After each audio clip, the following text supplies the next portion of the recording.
If you guys have an old PC laying around the house, don't throw it out. We're going to turn this into a home server to get you started in your home lab journey, and any PC or laptop can be turned into a home server, and it's great fun to start off with. So first off, head to Google and Google Proxmox. Click on the first link. Now in the downloads page, select the Proxmox VE installer download. Download that. After that, get your USB flash drive, plug it into your computer, and then download the program called Rufus, and we're going to image the ISO file to the USB flash drive to make a bootable USB to install on your old PC or laptop.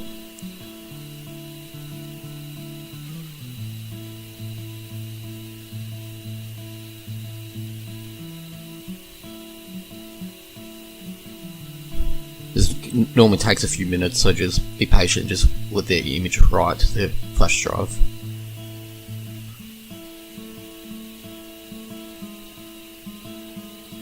So make sure your PC has an Ethernet cable plugged in. I did try Wi-Fi, but it didn't like it and pulled all the wrong IP information.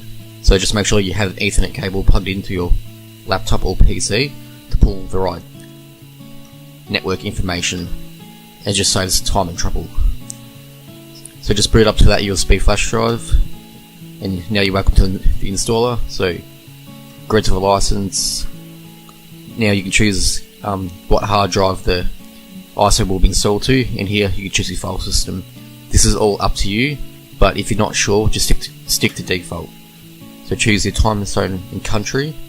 Now create a root password for the login for Proxmox, and also put in a valid email address.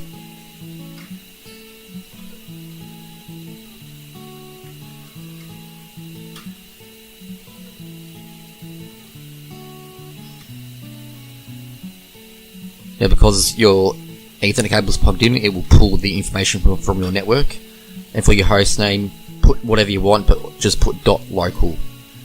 And click next, and then the ISO will install to the computer, and then you're good to go. It'll give you an IP address, so go to Google, type in https:// the IP address and port 8006. Connection is not private, but that's okay, it's on our network. Proceed to this. Username's root password is the one you set with installation. Now this is personal preference, but I like dark mode on everything, and so I'll get a GitHub script, put in 2 commands in the command line, and then we'll have dark mode. I have done a separate video on that, but I'll link it in the description below if you want dark mode.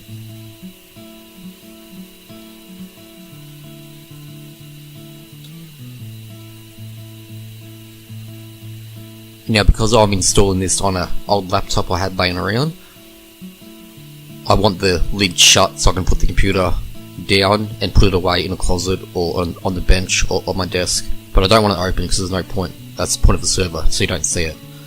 So we're going to go to the command line and change a few comments, and that's going to allow us to shut the lid but have the computer running so our server stays up. So this is the config file, and we're just gonna delete the hashtag of handle lid switch and ignore, and the same for handle lid switch dot, both ignored, and leave a comment with the hashtag not there. These commands will be in the description if you need to do this if you're using a laptop.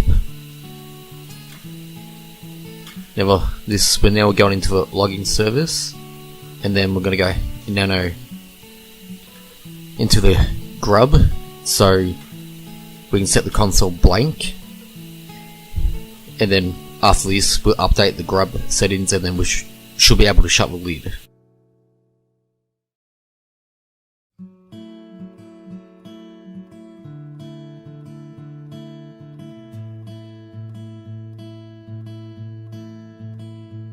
So we're going to shut the lid now if all those commands worked.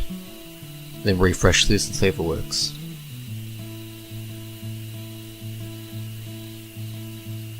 So that's just proof it works.